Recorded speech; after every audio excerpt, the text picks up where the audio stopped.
Hey, we are just talking. This is the very first official, and I just brought my dear friend on to be my guinea pig. He thought he was just listening. I want him to talk, but I'm starting something called Office Hours, and this is the first edition of Office Hours where we kind of bring in a couple experts and then do Q&A for the rest of the time and allow ourselves to have a discussion about some current issues. And so who better to bring on than Bill Carpou? He is the CEO of Octane here in Orange County and has funded and changed economically the development of our county more than any other person, believe it or not, than the Bren family.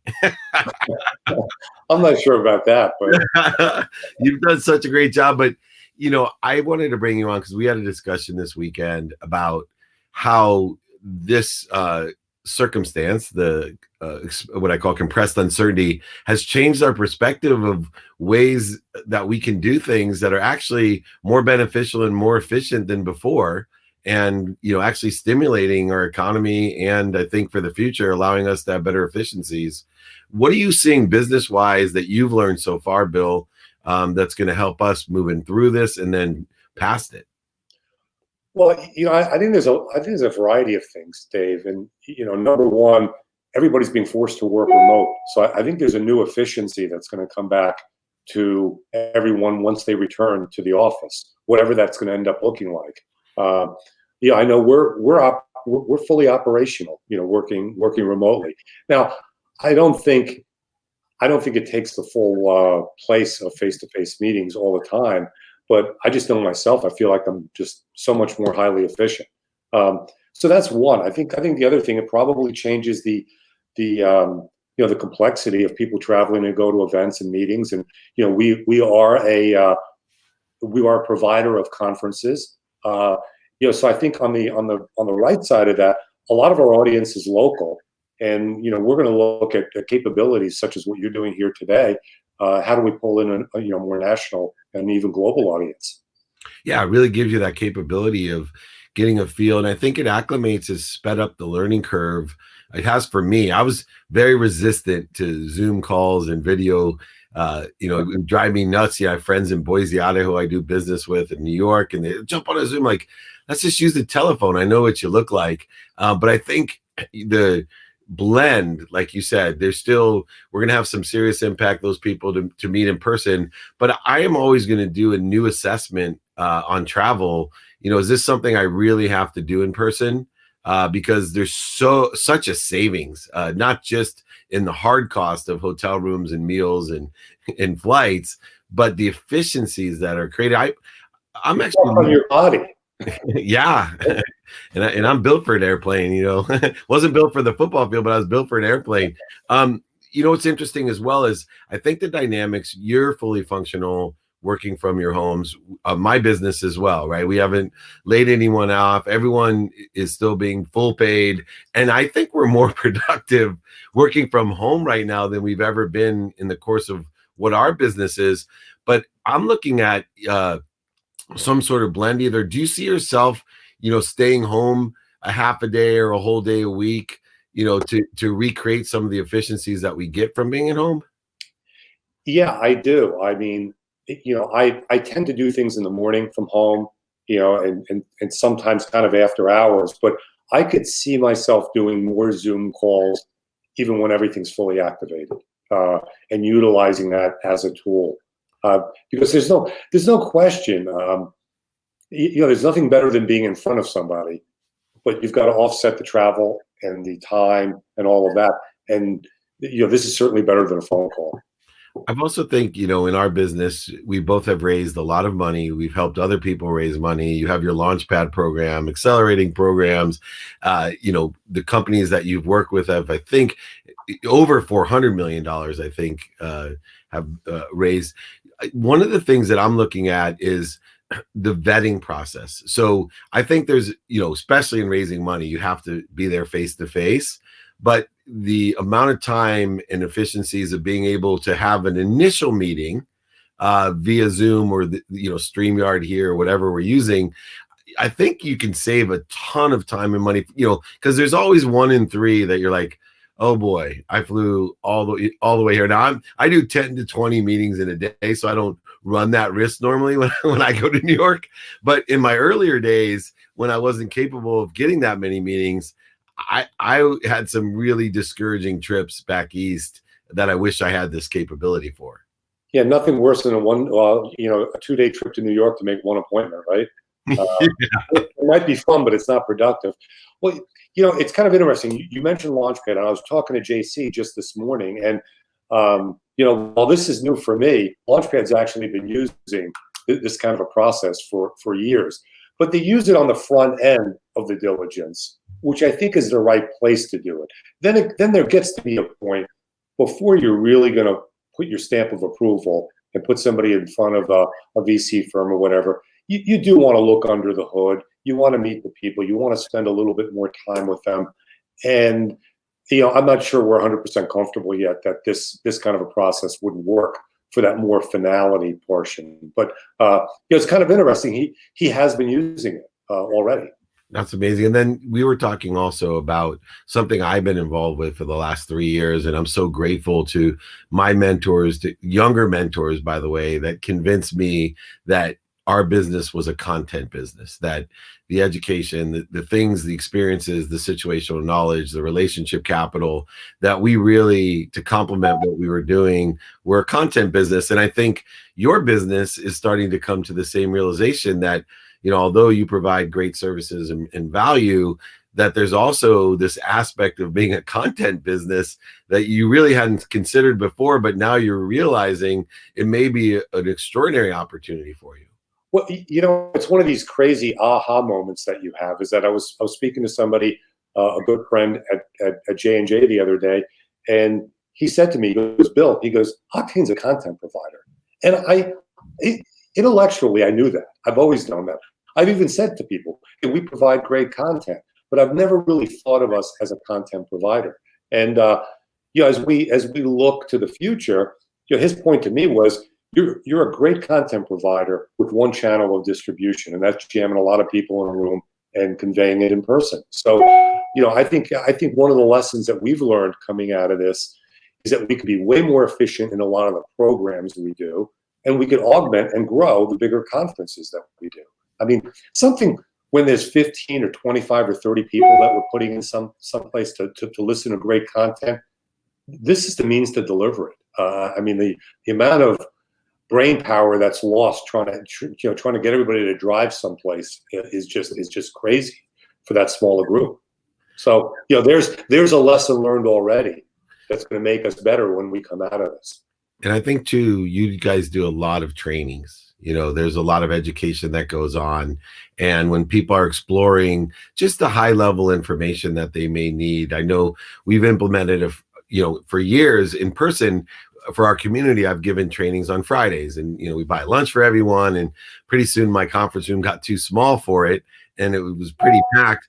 But we have thousands of people now on Fridays from around the world joining us, for an hour at 11 a.m. on Pacific time every Friday. And it's opened up so much opportunity and actually created a community. How do you see the aspects of this virtual world that we're living in actually unifying and creating unification of the Octane community, which, throughout the years, I don't even know how many thousands of people have been involved in all of your programs? Well, we say that we bring about 6,000 to 7,000 people together each year. So as I look at this, what's kind of amazing is just some of the things that we've started to do in terms of communication over the last 4 weeks. Is the reach out back has been, hey, that's exceptional. We want to be communicated to. So my sense is just this is going to tie us much closer to the community and those people that are part of our ecosystem.